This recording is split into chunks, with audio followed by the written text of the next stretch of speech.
There is no other time, my dear friends, in the history of our own lives that we have suffered or gone through the darkness of social isolation and human distancing.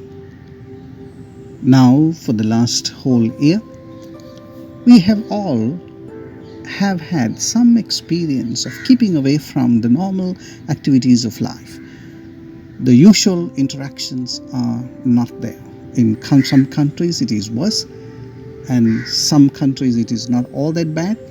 But at the same time, it's a very common human experience today. Keep away from the other. Why? The disease is contagious. He has it, she has it. I should not get it. So therefore, I should keep away. And because I need to be safe and sound and healthy, you have to keep away. Social distancing is, of course, a necessity in the context of a pandemic or where there is a contagious disease. Yes, of course, it is necessary. But what it does to a human person or to a community of human beings is sometimes enormously damaging. Why? The more you isolate yourself from the others and also make sure that others also isolate themselves, the damage you do to the very human fiber of living our normal lives is completely at risk. Why do I say this? My dear friends, we do know that as human beings, we are created in the image and likeness of God, as the scriptures remind us, but also because of the sacredness of life, relationality, interactive nature is so much embedded in the human person. So the more we have human interactions, the more human we become. That is why when you study biology, it is pointed out that it is the human babies who spend the longest period of time in the care of the mother or the adults. They need human touch. They need hugging and kissing and holding in the lap, holding in the breasts of the mother and the father. And that's what makes us become normal. So in the very human nature, we are people who need social interactions. We need human touch. We cry for that closeness to each other.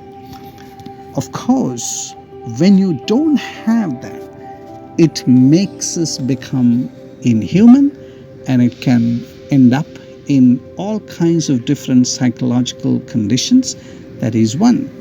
On the other hand, when we also make others not come in touch with us, keep away from us, you are a carrier or you have the infection, you have the disease, don't come. That kind of thinking can also take so much out of our own humanness. It is necessary, but at the same time, it can be damaging. Now, my dear friends, in a recent psychological research, it was found that there are so many very clear causes of death for people who are in deathbed.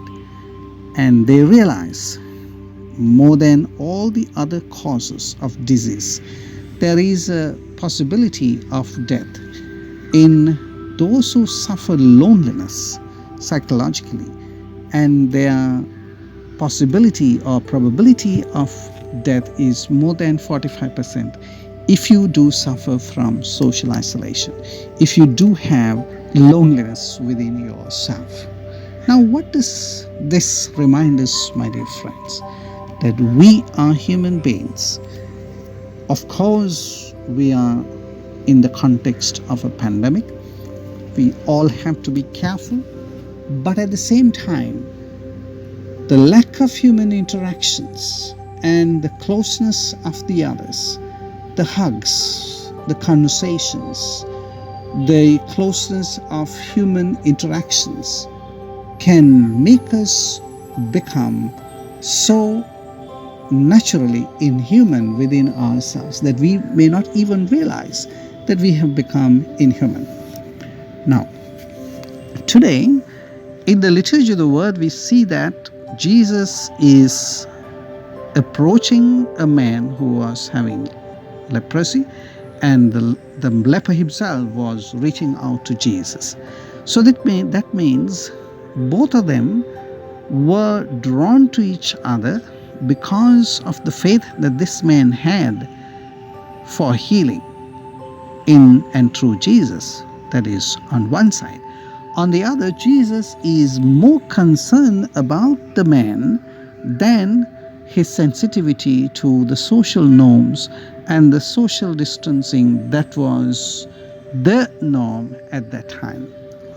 Now, so therefore, it is very important for us to remind ourselves, my dear friends, more than any other time, we as human beings, and more than being human beings, being the followers of Christ, that we always make an extra attempt to be close to each other, talk to each other on the phone, reach out to people who are going through all kinds of lonelinesses, depressions, because of the present condition. We have a choice. We can always be very strictly following social distancing and say, we have to be careful. The disease is contagious. You can't take risks. You can't be doing what you do all the time. That is one way of looking at it. But on the other hand, we need to remember that it is in these times our true human kindness, the depth of our soulfulness, come to the surface.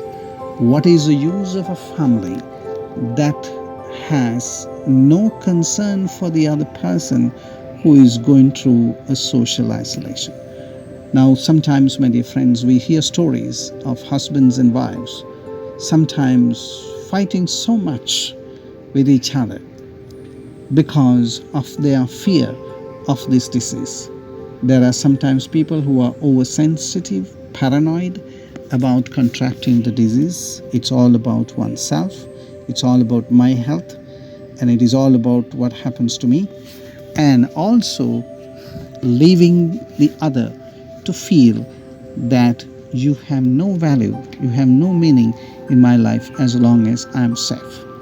In the context of the gospel today, Jesus is showing this man that this man is more important than what the social distancing regulations of his time was there for him. So in our own context, my dear friends, the time of the pandemic is a time which challenges us of our own human kindness and the desire to be there for each other, because it is only in a time of pain and isolation and depressions and going through this psychological weight of social distancing that we can be there for each other, so that our true humanness comes to the fore. Amen.